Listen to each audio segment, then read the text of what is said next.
mulai. Nah, kita mulai share screen. Nah, ini dia. Baik, kita bicarakan tentang masalah software deployment, operation, maintenance, and disposal.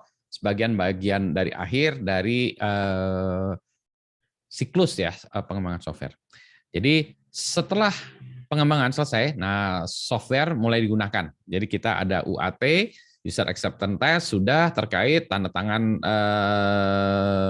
selesai, developer dibayar, maka kemudian software itu mulai dideploy.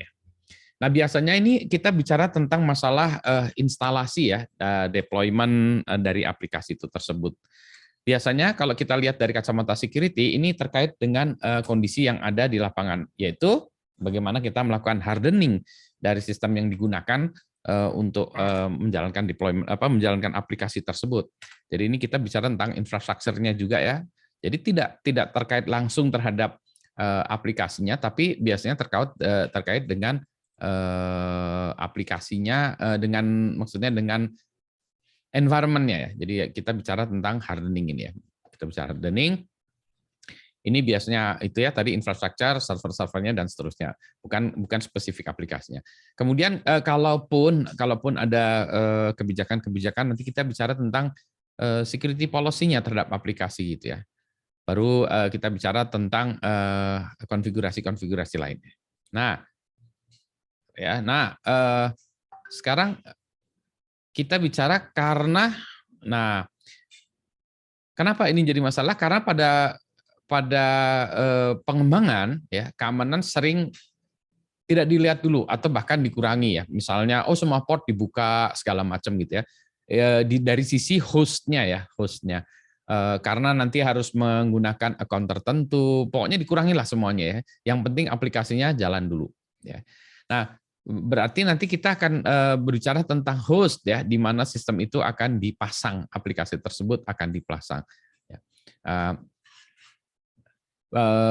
Biasanya kalau yang bagus ya pada pengembangan maka hardware dan OS-nya itu digunakan di sistem yang bagian development ya, development.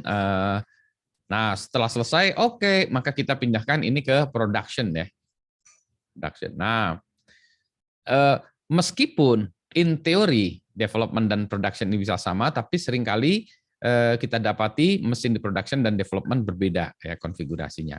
Harus dicek lagi. Maka ketika kita bicara tentang siklus ini, maka kita bicara tentang bagaimana kita melakukan hardening ya terutama nantinya di production. Tapi kita juga bisa menguji itu dulu di development. Misalnya port-port ditutup, apakah aplikasi tetap jalan?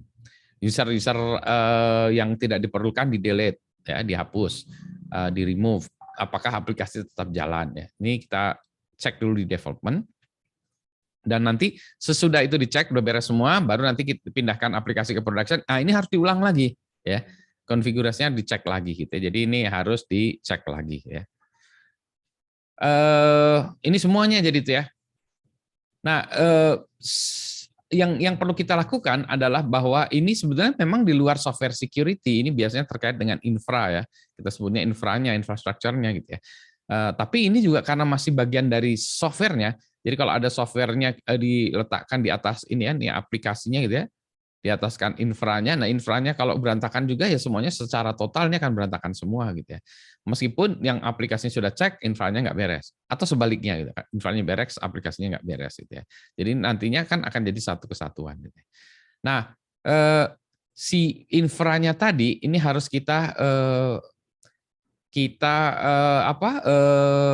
harus kita set ya sampai ke minimum ya. Jadi minimum apa yang bisa, kalau kita bilang minimum ya. Jadi sebenarnya most restrictive ya security levelnya kita sebut baseline. Jadi ini secara umum kita cari konfigurasi seperti gimana yang security-nya paling tinggi gitu ya. Dalam artian orang nggak bisa login ke situ segala macam gitu ya. Nah ini kita sebut baseline-nya. Nah baseline ini yang akan kita gunakan untuk nanti di development dan juga di production ya.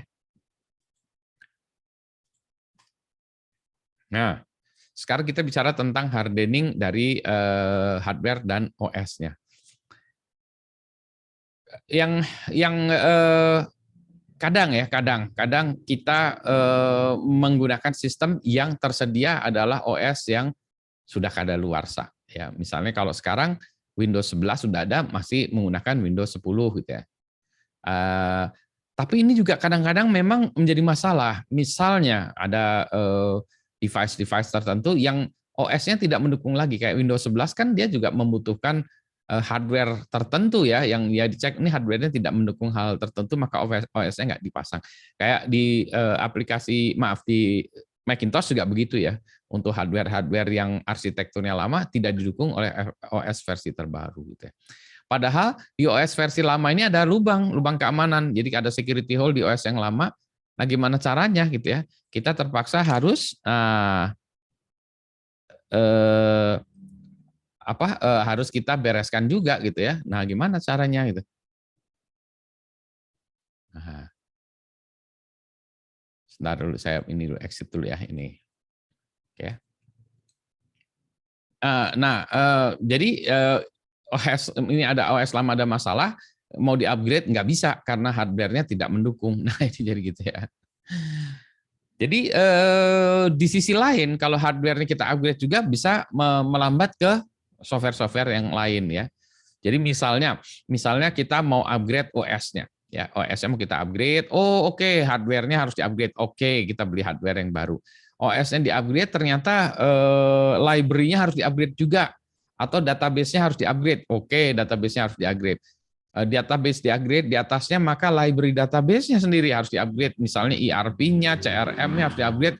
Jadi ini merembet kemana-mana ya. Jadi hanya sekedar mengganti OS terbaru ya, ini langsung merembet kemana-mana. Yang harusnya sederhana, tinggal update OS, ternyata merembet kemana-mana. Jadi orang sangat takut ya untuk upgrade gini. Ya, pakemnya adalah kalau tidak rusak ya, if it's not broken itu, why should we fix it gitu. Jadi jangan di otak-atik kalau udah jalan, udah tuh jangan biarin aja gitu. Tapi yang menjadi masalah ya ini gitu ya. Ini ada lubang keamanan di versi lama gitu. Nah, what do we do gitu ya. Jadi ini untuk situasi-situasi ini maka kita harus merencanakan ke depan bahwa oke, hardware harus diganti, OS harus diganti, segala macam diganti. Berarti ini harus ada migration path untuk yang ke depannya ya. Nah, ini nggak bisa sehari 2 hari, bahkan kadang bisa setahun 2 tahun ya, karena dia harus membudgetkan dulu kontak vendornya segala macamnya, memastikan semuanya jalan lagi. Nah, ini yang mengerikan itu ya. Untuk situasi seperti ini biasanya kita pasang pengaman di depannya aja. Misalnya kita pasang firewall ya, kita pasang firewall di depannya aja supaya sistem-sistem di belakangnya ini meskipun dia menggunakan OS yang lama, tapi OS lama ini nggak bisa dieksploit karena kita pasang firewall di depannya gitu ya, supaya attack diblokir oleh firewall dulu gitu ya.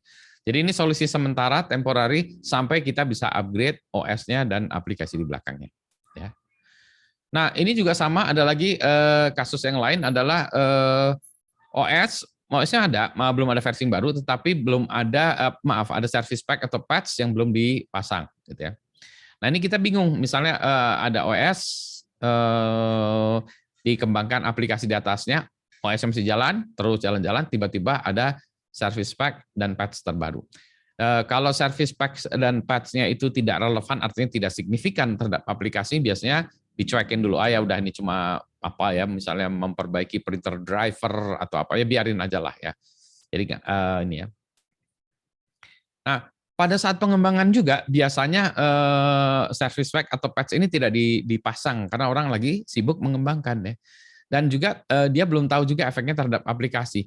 Nah, yang repot tuh gini, kalau dia mengembangkan kemudian pasang service pack patch terbaru, ternyata aplikasinya harus dimundur lagi ya. Jadi malas pengembang, wah nanti dulu kita mau ada deadline, ya udah kita pakai OS yang sekarang dengan service pack sekarang, jangan dipasang yang terbaru gitu. Nah ya, jadi ini gitu.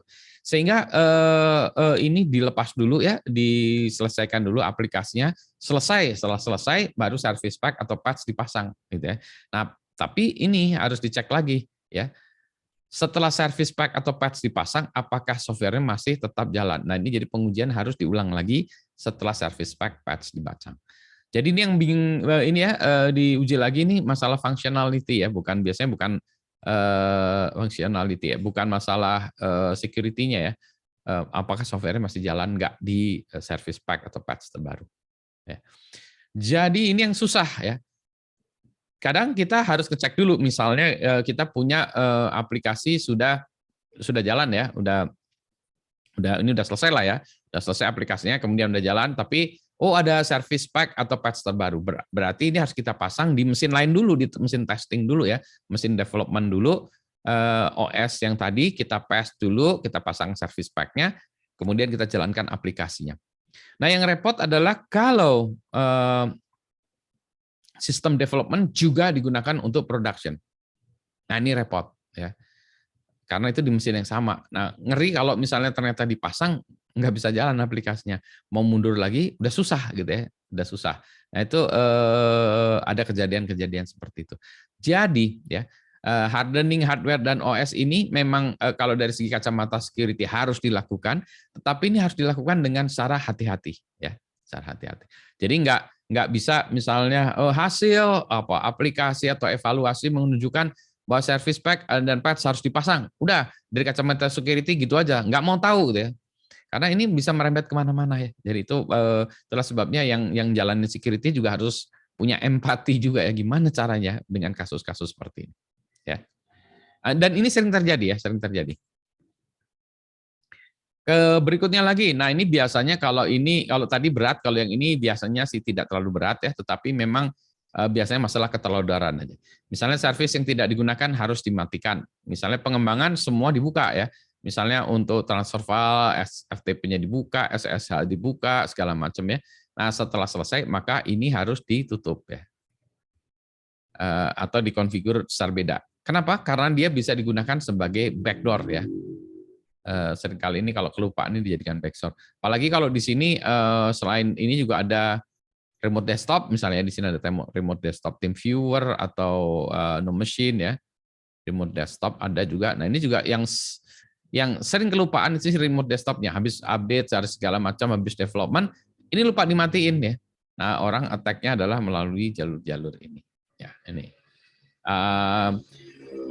Itulah sebabnya sering harus dilakukan evaluasi secara rutin ya. Ini masalah ini aja. Dan ini servisnya.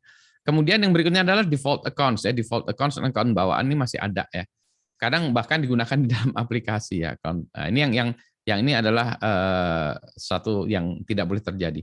Jadi ketika kita punya misalnya katakanlah database kita pasang ada akun-akun bawaannya. Nah untuk buat aplikasi maka dalam proses development kita harus buat create account baru lagi ya, bukan account bawaan. Kita harus buat account baru lagi dan menggunakan account baru itu untuk pengembangan aplikasi.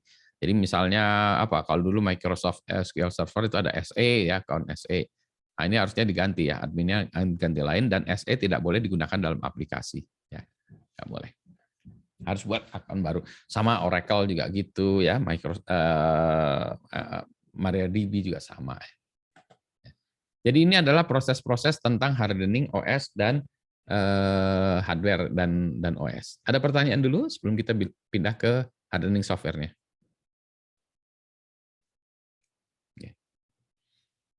Nah ini sering ribut ini antara, biasanya kalau dalam perusahaan besar ini beda-beda unit ya, yang ngurusin infrastruktur dan aplikasi itu beda unit. Jadi dua unit yang ini saling menyalahkan, nanti unit aplikasi bilang, itu salah infranya bilang, ini bukan, ini salah aplikasinya, gitu ya, dan seterusnya. Jadi ini yang jadi ini ya. Oke, sekarang baru kita lihat juga dari sisi aplikasinya ya, si software-nya. Secara fungsional, software sudah jalan, sudah di OAT, maka kita sekarang harus memeriksa lagi apakah kode-kode tracing, debugging ini sudah dihapuskan di dalam aplikasi yang untuk production. Nah, untuk development, oke ada tracing dan debuggingnya, tapi untuk development ini harus dihilangkan. Itulah sebabnya kalau di dalam pengembangan itu sering ada, misalnya ya, kalau di dalam situ ada define ya, define nanti ini ya, bagian ini misalnya define debug gitu ya. Maka bagian ini tuh harus untuk pas debugging, nanti di atas baru setelah selesai define debug-nya ini, yang define debug-nya ini dikonfigur di atas debug jadi false misalnya gitu ya, maka kode-kode bagian ini akan tidak diikutsertakan dalam production-nya. Itu satu ya. Yang ini susah ngelihatnya kadang-kadang kalau kelihatan itu kalau aplikasinya kebetulan buat error. Nah, biasanya kalau ada error ya, ini sering error itu terlalu verbose ya. Misalnya ini ya ada path letak kesalahan, ada pathnya. Jadi misalnya oke, error message there is no OPT misalnya apa PHP apa ya misalnya pakai PHP ya modul ya ABC terus apa ya apa .php not found ya misalnya kayak gitu. Oh kita baru tahu. Oh berarti direktorinya kayak gini ada modul ini. Nah ini kita jadi tahu ya. Jadi kalau error message seperti ini tidak boleh di dalam production. Di dalam development sangat membantu tentunya, tapi kalau di dalam production yang kayak gini nih, ini menjadi apa ya informasi yang berlebihan karena si attacker jadi tahu, oh dia pakai modul ini, oh dia pakai itu, kita cari aja kalau gitu, nanti cari security hole ya, security hole modul ABC misalnya gitu ya, kita cari. Ya, attack-attack-nya apa aja. Atau tadi default account ya dari modul ABC gitu ya. Atau default configuration atau apa gitu ya. Jadi yang ini tuh error verbose ini harus dihapus ya kalau di dalam production. Nah, ada juga yang kita sebut maintenance hook. Ini sebetulnya tidak ada di dalam requirement dari si aplikasi. Tapi seringkali ini misalnya gini, ada mekanisme user harus masuk dulu ya, login, masukin user ID, password, klik sana, klik sini, baru pindah ke menu ini, nah baru melakukan transaksi di situ. Ya. Nah kalau orang mau ngetes, si developer mau ngetes, dia kan malas banget, harus dari depan masukin user ID, password, klik ke sana gitu, masuk ke menu tersebut, error, perbaiki lagi, masuk lagi gitu ya. Sehingga seringkali si developer itu masih menggunakan maintenance hook ya. Misalnya dia punya misalnya double klik di logonya, dia bisa masuk langsung ke path itu, ya kayak gitu. Nah itu yang kayak gitu-gitu maintenance hook ini atau development hook ini harus dihilangkan. Atau misalnya ada lagi si development ini punya hook untuk merestart server misalnya. Jadi kalau ini, jadi dia punya misalnya mekanisme one click server restart. Karena kalau nggak gitu dia harus ke dalam dulu matiin ini, download mendownkan aplikasinya atau mendownkan servicesnya dulu, baru dia shutdown atau restart gitu ya. Nah, tapi dia punya maintenance hook sehingga kalau dijalankan itu satu script yang bisa lakukan itu semua. Nah, maintenance hook ini sering ditinggalkan oleh developer. Nah, ini kadang intensional juga. Kadang-kadang gini, si user yang bilang, waduh ini aplikasinya ini kayaknya harus dimodifikasi atau apa gitu. Kan ya, si developer udah nggak punya akses lagi ke situ ya. Nah, kalau dia punya maintenance hook, ini adalah pintu belakangnya gitu ya. Jadi ini backdoor sih sebetulnya. Nah, ini dianggap sebagai backdoor sebetulnya, nggak boleh ini ya. Karena ini undocumented juga, di dalam dokumentasinya nggak ada, si kliennya nggak tahu bahwa itu ada maintenance hook-nya ini. Jadi ini sering menjadi masalah ya. Jadi kalau ditemukan menurut saya sih ini dianggap sebagai security hole ya. Terus ada lagi yang sering terjadi juga adalah ini hardcode credential, ini user ID dan password ya. ID dan password ini kan suka ada di dalam aplikasi itu. Ya. Nah di dalam aplikasinya itu ada user ID gitu ya, password untuk dia misalnya connect ke apa, connect ke server lain segala macam. Yang ini nggak boleh ya di dalam aplikasi hardcoded ini karena akan menjadi masalah di kemudian hari. Biasanya yang bagus adalah dia akan membuka berkas konfigurasi ya, berkas konfigurasi. Nah, berkas konfigurasi inilah ada user ID dan passwordnya di sini. Jadi aplikasinya akan baca itu, mendapatkan itu dari si berkas ini. Nah, berkas ini juga tidak boleh dibiarkan dalam bentuk plain text, nggak boleh ya. Maka berkas ini pun harus dalam bentuk encrypted. Nah, luka lagi ya. Encrypted. Nah, kalau encrypted gimana bukanya aplikasinya? Berarti si aplikasi ini harus ditanamkan password untuk buka ini. Ini ya sirkuler gitu ya. Jadi ini agak susah ya. Memang demikian ya. Tetapi memisahkan ini yang penting nggak boleh. Yang penting pertama itu adalah nggak boleh hardcode dulu ya. Jadi itu aplikasi. Nah, di sini harus ada config ya. Sehingga nanti kalau si klien ganti IP-nya ya, ganti alamat server segala macam, itu tinggal ganti di config ini, tidak mengganti di kode aplikasinya ya. Jadi karena ini nanti kalau kode aplikasi diubah-ubah ini sangat sensitif ya. Misalnya kita di sini pakai IP atau apa namanya host ya, host ini kita lupa ya kayak gini-gini. Nanti kita wah ini kita update ganti namanya gitu ya. Kita update tapi kita jadi lupa. Misalnya kita tambah host sama dengan ini gini lupa tanda kurung tutupnya gitu ya. Aplikasi nggak jalan, crash terus. Nah bingung orang kenapa gitu. Error segala macam ya. Karena kita ngutak-ngatik ini ya, ngutak-ngatik aplikasinya. Jadi kayak gini tuh nggak boleh. Kita harus tetap baca di dalam konfigurasi file. Ya. Gitu ya. Ada pertanyaan? Ya. Hadir. Nah, sekarang tadi udah jadi infranya itu biasanya kita bagi dua ya. Hostnya, ini hostnya, servernya gitu ya. Berarti ini ada OS-nya gitu ya, dan config-nya gitu. Nah, nanti ada apps ya, aplikasinya. Nah, tapi di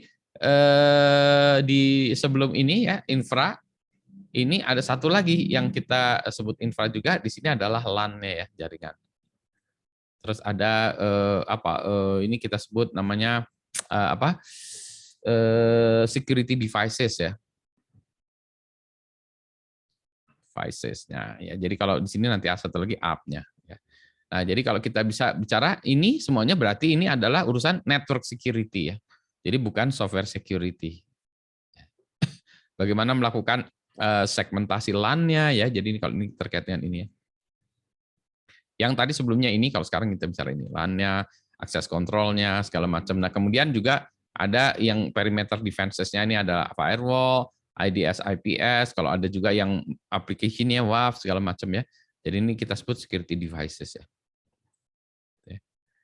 Nah, kemudian di sini juga misalnya, oh aduh ini susah semua, aplikasi sudah terlanjur dibuat segala macam, kita tidak mungkin pindah ke yang lain, kita pakai API segala macam, yang paling gampang ya sudahlah pindah protokol dari HTTP ke HTTPS saja dikonfigurasi servernya misalnya, oke web servernya di Nginx-nya diubah itu ya. Jadi ini yang hardening yang kita terkait-kait dengan sebenarnya kita bicaranya ini jaringan ya, tapi sebenarnya ada bukan jaringan aja, tapi ada juga networking devices ini kan ya. Security devices ini, tapi ini biasanya karena terkait dengan jaringan, maka kita berpikirnya ini adalah hal-hal yang terkait dengan network security. Ya. Jadi ini kita masih meskipun application security, tapi ada aspek ini juga yang perlu diperhatikan ya. Nah, bagaimana untuk memeriksa ini semua kan ya? Kadang-kadang wah ini susah harus dilakukan secara manual. Maka untungnya sekarang ini ada tools yang namanya CIS benchmark ya. CIS benchmark ini bisa kita jalankan. Nah, sebetulnya dia melakukan benchmark ya. Benchmark itu artinya dia membuat checklist ya, buat checklist checklist yang biasanya digunakan untuk kondisi-kondisi tertentu. Misalnya kalau kita punya misalnya Windows sekarang Bapak Windows 10 atau Windows 11 ya misalnya, maka kita cari CIS benchmark untuk Windows 11 gitu. Jadi ini tergantung checklistnya ini tergantung dari misalnya tadi apa OS ya, bisa checklist OS bisa. Terus bisa lagi checklist aplikasi database misalnya. Jadi ada CIS benchmark untuk Oracle misalnya. Ya. Oracle versi berapa? Nah, ini ada versinya juga gitu ya, versi berapa. Maka CIS benchmark itu ada CIS benchmark untuk Oracle versi sekian. Nah, yang dilakukan apa lagi? Tadi dia melakukan checklist ya. Kalau Oracle dicek lagi apakah masih ada user ID ini, masih ada ini ya, konfigurasinya harus gini ya. Jadi tools ini digunakan untuk ini ya, menggunakan checklist untuk OS, DB, apalagi yang gitu ya. Ya, jadi ini untuk sistem operasi DB. Nah, ini tersedia juga untuk yang umum digunakan. Misalnya Windows ya, ada Linux-nya itu juga ada berbagai ya. Misalnya Linux apa Red Hat apa gitu ya. Itu ada Debian apa, ada gitu ya. Aplikasi khusus misalnya ada Oracle, MS SQL Server dan lain sebagainya. Ini kita sebut tools-nya ini yang paling lazim digunakan namanya CIS benchmark. Nah, kadang CIS benchmark ini terlalu ini ya CIS benchmark ini kan ini digunakan sebagai benchmarking untuk inilah standar bukan ini ya. Ini kalau kita sebut namanya common practice atau best practice ya, common practice ya. Atau best practice ya bisa juga ya. Nah, cuma kadang ini berbeda dengan kebijakan perusahaan. Contoh, misalnya, kebijakan perusahaan itu password misalnya, password 8 karakter boleh. Ya. Spencer bilang, misalnya Chase bilang, oh enggak, harus 10 karakter minimal ya, minimal ya. Nah, ini yang harus kita perhatikan bahwa, oh, kalau Chase benchmark-nya mengatakan bahwa, oh ini saya udah audit aplikasinya ditemukan 8 karakter. Nah, kita harus mengatakan bahwa, nggak masalah, meskipun Chase benchmark ini menunjukkan bahwa ini ditemukan masalah karena dia tidak seperti ini ya, ditemukan masalah, tapi kebijakan perusahaan ini gitu. Ya. Kecuali ya berarti kita harus ubah Chase benchmark-nya, kita harus membuat Chase benchmark untuk misalnya Red Hat kita sendiri gitu ya. Jadi kita modify yang sudah ada. Tetapi boleh juga kita lakukan yang ini dengan menggunakan sys benchmark, tapi kalau ada temuan-temuan ini kita masukkan bahwa itu adalah exception yang memang sudah diketahui di tempat kita boleh ya. Tapi ini intinya ini tools-tools ini adalah untuk membantu kita mempercepat untuk melakukan evaluasi sistem-sistem yang sudah ada mau di production gitu ya. Jadi kayak checklist saja ya, memastikan tadi. Nah, itu tadi secara hardening dan lain sebagainya. Nah, sekarang kita bicara tentang bagaimana melakukan enforcement ya terhadap security. Ya, jadi during development security may be relax ya. Jadi itu kita boleh password boleh 3 karakter. Jadi kita ada exception kita gunakan pada saat development. Ya, nah nanti setelah itu nggak boleh. Ya. Maka kita periksa-periksa lagi yang mana yang harus kita perbaiki. Tetapi kalau nggak bisa, kita berarti harus buat exception ya bahwa ini dilanggar di sini, tapi untuk ini dilanggar misalnya password 8 karakter, tapi kebijakan perusahaan adalah 8 karakter. Maka itu kita anggap sebagai exception, tanda tangan gitu ya sama bosnya gitu ya. Di ini juga enforcement juga digunakan untuk melakukan separation of duty ya, ini membeda-bedakan rules-nya ini beda-beda ya, itu juga digunakan untuk memastikan gitu. Nah, juga enforcement ini juga untuk mengurangi hal-hal yang nggak penting ya. Revoking administrative rights, misalnya ada user yang tadinya bisa sudo ya, sekarang udah nggak perlu lagi, dia dihapus lagi sudonya, gitu, cari lagi ya. Jadi harus admin beneran yang ini nggak bisa user-user yang tadinya pengembang sekarang sudonya dicabutin gitu ya. Ini melakukan enforcing terhadap security ya, policy ya. Sudah itu dijalankan, nah maka kita jalan ya, misalnya jalan. Nah, tapi kan security itu sering ditemukan 3 bulan kemudian, 6 bulan kemudian, 1 tahun kemudian, 15 tahun kemudian gitu ya.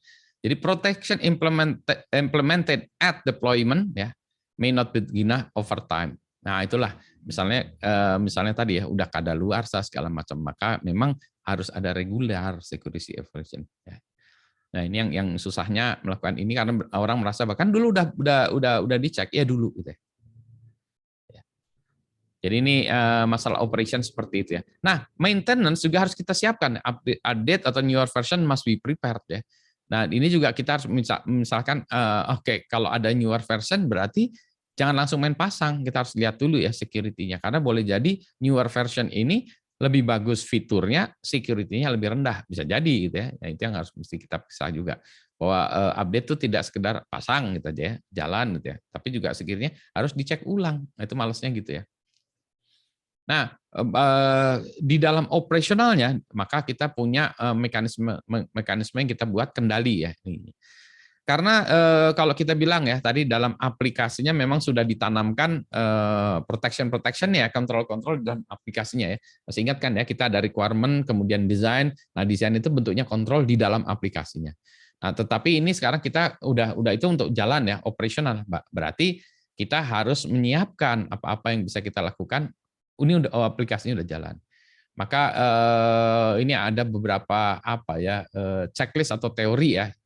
Berarti kita untuk operasional itu berarti harus si aplikasinya tuh punya atau sistem punya detective controls ya. Jadi ada nggak mekanisme untuk build historical evidence, misalnya orang yang login ya, daftar loginnya tuh kapan aja, loggingnya tuh diinikan ya, sehingga kalau ada masalah kita bisa melakukan proses detektif ya. Ada juga yang preventive controls, yang ini pada prinsipnya Kalau tadi detektif, kalau udah kejadian kita bisa men-trace lagi, bisa building case-nya. Kalau ini membatasi sehingga attacker difficult ya untuk melakukan attack, karena kita juga nggak bisa membatasi 100%, ya kita membuatnya menjadi difficult sekali gitu ya. Itu aja sih ya preventif.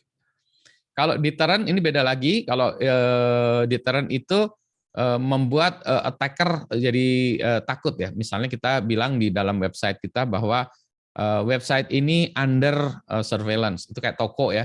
Toko ini dimonitor oleh kamera atau rumah ya. Kita bilang rumah ini dijaga oleh anjing galak gitu ya. Nah itu sebetulnya ini kita sebutnya namanya deterrent ya. Supaya orang nakut-nakutin. Boleh jadi ada, boleh jadi nggak ada, tapi ini tujuannya nakut-nakutin.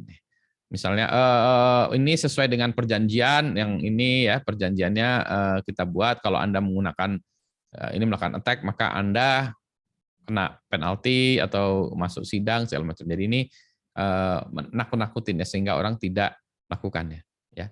Jadi ini supaya nggak melakukannya. Kalau dia tetap nekat, nah dibuatnya menjadi susah. Kalau udah susah, ini tetap aja nekat aja dikerjainnya juga ya, berarti kita bisa build case-nya ada catatannya lah ya.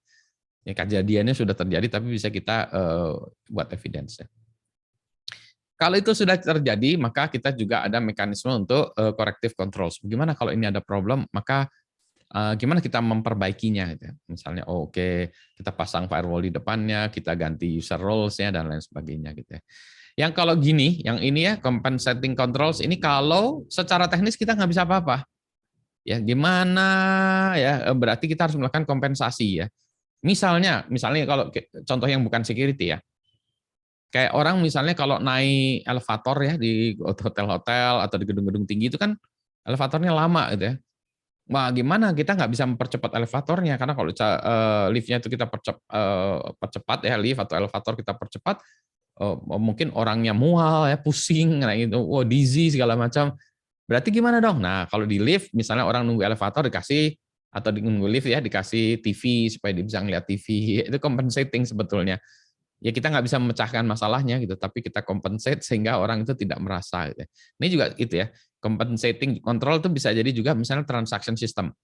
Wah ini kalau ini kita masih ada security hole-nya juga nih, meskipun susah segala macam gitu.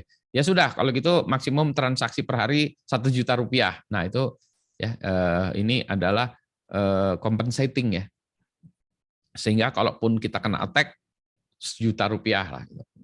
Nah ini ya, yang ini tuh ya itu yang leftover ya, yang kontrol-kontrolnya nggak bisa diimplementasikan. Ya, gitu ya. Apa lagi ya? Jadi udah kayaknya, dah ya. Nah, yang terakhir adalah soal monitoring ya. Jadi kan udah dilakukan semuanya, kita sudah melakukannya dengan baik, tapi kita butuh monitoring. Ya, kenapa? Karena kita pengen mengukur ya. Mengukur ya, what is not monitored cannot be measured ya. What is not measured cannot be managed, kan kita akan mengelola semuanya. Berarti untuk mengelola kita butuh mengukur, kalau mengukur berarti kita harus ada mekanisme untuk monitoring ya. Nah, ini biasanya untuk compliance ya, evidence segala macam. Tetapi, nah ini apa yang mau dimonitor? Nah ini karena kalau kebanyakan dimonitor juga cost-nya jadi tinggi dan itu ngabisin resources. Dan monitor ini hanya berguna kalau ada masalah ya, atau untuk buat statistiknya. Berarti apa yang mau dimonitor? Nah berarti kita mulai dari yang diharuskan dulu, yang di required ya. Required dulu, nah itu yang kita cari. Oh ini kita harus ada gini. Misalnya daftar user yang login, log out, oke itu required. Oke, ya sudah kita monitor itu dulu ya. Ya, jadi itu yang required dulu. Terus yang berikutnya adalah apa yang bisa dimonitor, misalnya penggunaan traffic segala macam. Ya udah kita monitor itu juga ya. Monitoring bisa macam-macam ya, bisa kita melakukan scanning ya, bisa scanning kita cek secara berkala, scan di ping atau apa ya. Bisa juga itu tadi si aplikasi melakukan logging ya. Bisa juga monitornya dengan menggunakan intrusion detection. Jadi ditaruh di depan, ditaruh di depan atau di samping ya, itu kayak CCTV lah ya. Jadi kita lihat memonitor ada orang nakal atau enggak nih CCTV-nya lah. Ya. Untuk ngelihat trafiknya anomali lah segala macam gitu ya. Nah, kemudian kita ukuran dengan matriksnya. Misalnya kita bisa memonitor penggunaan bandwidth ya, misalnya penggunaan bandwidth. Kalau penggunaan bandwidth hari-hari biasa, misalnya kita punya 100 Mbps, ya ini 100 pagi kecil terus atas penuh sampai gini. Ya. Oh, oke, normalnya kayak gitu. Ya kita bilang ini normalnya kayak gini, gitu ya, normal. Gitu ya. Nah, kalau misalnya yang nggak normal, misalnya full terus nih, dari pagi full terus. Nah, ini berarti biasanya pagi-pagi orang belum datang, belum login. Kenapa full gitu ya? Atau sore ini tetap full gitu ya. Atau kalau weekend, misalnya kalau weekend bentuknya adalah gini, anak kecil, ada traffic monitoring gitu. Tapi kenapa kok di weekend ini tiba-tiba ada traffic gede misalnya? Oh, berarti ini ada sesuatu ya. Jadi kita bilang metriknya normalnya ya, ini biasanya kita cari ukuran-ukuran penggunaan bandwidth ya, gitu. Atau penggunaan CPU, apalah gitu ya. Nah, ini yang kita ukuran sendiri-sendiri, kita tetapkan normalnya kita itu seperti apa, maka kita lihat kalau itu dilanggar, nah ini kita harus take action. Nah, inilah yang kalau orang-orang bicara tentang SOC itu ya mulai masuk ke sini. Nah, baru nanti kalau terjadi insiden, nah baru kita lari ke insiden nih. Itu kita skip ya, nanti insiden kita bahas terpisah. Terakhir, nah terakhirnya terakhir. Ini aplikasinya udah selesai. Misalnya udah dipakai selama 5 tahun atau aplikasinya ini kebetulan aplikasi untuk misalnya untuk event tertentu ya, ada PON, kemudian aplikasinya sudah selesai PON-nya gitu. Nah, berarti gimana nih? Kayak kemarin juga kami melakukan aplikasi pemilu e-voting ya, e-voting IITB misalnya. Kalau sudah selesai gimana? Ini masalah disposal ini kita harus ada end of life policy-nya. Apa? Sunsetting kriteria. Misalnya, oke, kita serah terima data, hard disk harus dihapus, data harus di apa. Nah, ini kita harus bicara tentang ini. Setelah selesai aplikasi itu mau diapain? Ya, harus ada proses untuk melakukan disposal, pembuangan ya. Nah, ini yang sering nggak dipikirkan. Oh, kita buat aplikasi udah jalan tuh. Oh, nanti kalau aplikasinya udah selesai, iya, nggak usah dijalanin aja. Nggak dijalanin itu maksudnya gimana? Aplikasinya tetap ada atau apa gitu ya? Karena nanti kadang-kadang ya aplikasinya tetap ada, orang yang nakal tuh ngeliat-ngeliat aplikasi ini malah bisa ngelihat kemana-mana ya. Oh dulu dia punya aplikasi tuh. Oh dulu passwordnya kayak gitu. Cobain password yang dulu ke sekarang. Oh bisa ya. Karena dianggapnya aplikasi udah nggak penting lagi ya. Dibiarin aja nih aplikasi yang lama ini ya. Tapi di sini banyak kredensial, topologi perusahaan dan sebagainya. Yang mana ini harusnya di-destroy ya. Yang ini yang itu ya yang harus di-destroy itulah yang ini harusnya di-destroy gitu. Berarti kita bisa bicara tentang disposal media sanitation. Ya. Misalnya, oke, kalau gitu hard disk harus dihapus isinya. Misalnya kita ada cukup, oke cukup. Kadang ada yang memang harus dirusak secara fisik ya, itunya hard disk yang di drill, dibolongin segala macam ya. Nah, ini tergantung kita tingkatnya seperti apa. Biasanya kalau dihapus isinya aja udah cukup ya, nggak perlu dirusak. Ya itu misalnya ya. Kemudian, wah ini datanya gimana? Kalau gitu datanya harus di backup dulu, encrypted, masukin ke satu media penyimpanan apa gitu ya, baru fisiknya misalnya disk dimusnahkan. Tapi datanya udah di backup di tempat lain, misalnya datanya mau di backup. Gitu. Tapi ada juga yang gini, enggak datanya memang harus buang. Karena datanya dikumpulkan untuk itu. Kayak misalnya ini kasus ya, voting pemilihan ketua IAITB gitu di dalam kebijakan kita setelah selesai itu dibuang. Ya udah dibuang. Jadi nanti kalau pemilu lagi harus dikumpulin lagi datanya. Karena datanya awalnya itu memang didesain untuk pemilu itu aja dan izinnya untuk itu aja gitu ya. Jadi akan lewat lagi. Tapi karena orang-orang maunya demikian ya, kebijakan bersamanya demikian, ya berarti end of life-nya kayak gitu. Disposal ya disposal. Ya. Yang itu yang perlu dipahami ya. Oke, nah itulah itulah pembahasan soal apa tadi selesai dari semuanya gitu ya. Selesai dari semuanya kita bicara tentang software ini di-deploy, di-operate, di-maintenance, di-dispose. Gitu. Ada pertanyaan sebelum kita berhenti dan membahas topik? Izin bertanya, Pak. Ya. Kalau tentang misalnya ada aplikasi yang dia memang didesain bukan untuk 1 atau 2 event, tapi memang secara jangka panjang, misal dia kependudukan atau bikin data penduduk itu, jadi end of life-nya itu tetap dibuat atau bagaimana, Pak? Tetap harus dibuat karena kita bisa jadi punya versi baru lagi ya dari aplikasi tersebut. Misalnya aplikasi kependudukan versi 1 dengan seperti ini gitu ya. Terus nanti ada versi baru lagi. Oh, kita misalnya NIK diupdate penomorannya, segala macam. Oke, diupdate dan database-nya mau diupdate. Udahlah kita rewrite aplikasi ini lagi dari awal gitu kan ya. Misalnya kita punya kesepakatan rewrite dari aplikasi, berarti kita buat aplikasi kependudukan baru ya. Berarti itu kan dibuat baru. Nah, yang lamanya nih gimana nih? Berarti yang namanya tetap harus di-dispose. Kan ya. Setelah datanya pindah ke yang baru, yang lamanya harus di-dispose. Boleh jadi itu misalnya kita backup segala macam, udah kita encrypt, sanitasi, masukin dalam gudang, udah. Tapi harus ada tuh. Ya kan selalu ada versioning kan ya. Berarti tiap versi ya Pak, lebih baik EOL-nya? Kalau tiap versi tidak harus tiap versi ya. Kalau ini memang betul-betul aplikasinya end of life dari si aplikasinya itu. Maksudnya kalau versinya signifikan ya, kalau tidak signifikan dia masih belum EOL ya. Karena bisa jadi datanya tetap sama, aplikasinya berubah, ya datanya tetap sama. Gitu. Misalnya versi 1 jadi 1 berubah 11, 12, 13, yang menurut saya itu masih bukan end of life ya, masih versioning aja lah. Baik, Pak. Nah, yang memang ini yang sering nggak ada itu adalah disposal itu ya.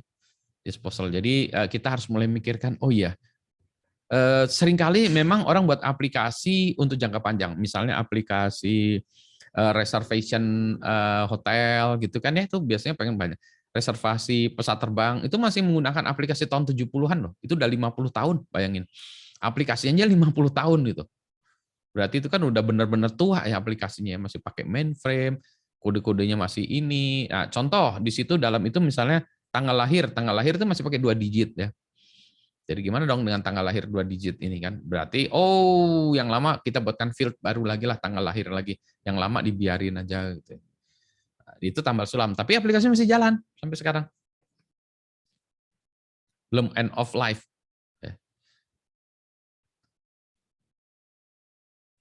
Ada lagi.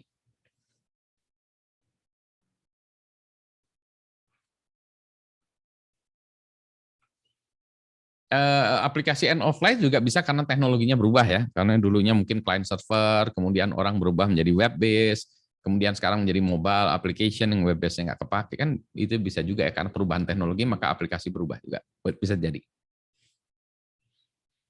Ada lagi? Belum ada? Izin Pak.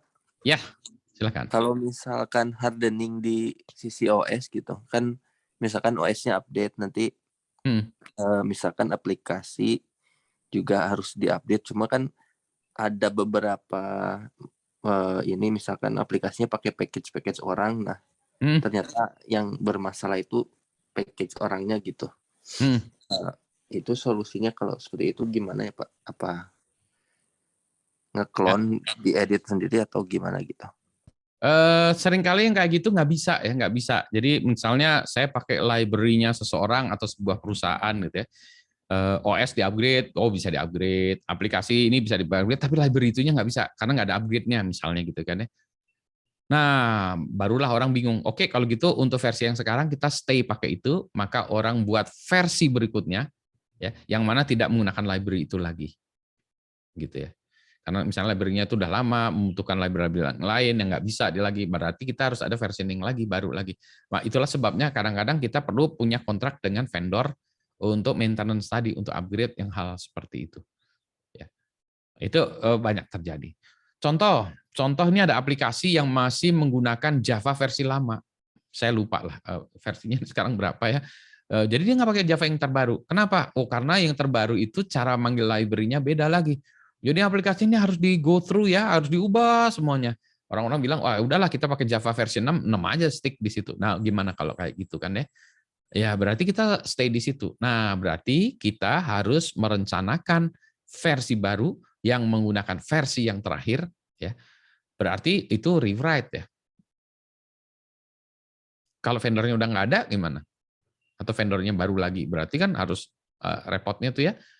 Kadang-kadang nambal atau mengganti versi itu lebih susah daripada kita buat ulang. Dan buat ulang tuh nggak terlalu masalah, kan kita udah tahu ya logiknya segala macam, udah tahu pengalaman sebelumnya, kesulitannya. Makanya kalau udah terdokumentasi bagus ya, kita buat ulang baru nggak apa-apa. You have to write again, nggak apa-apa.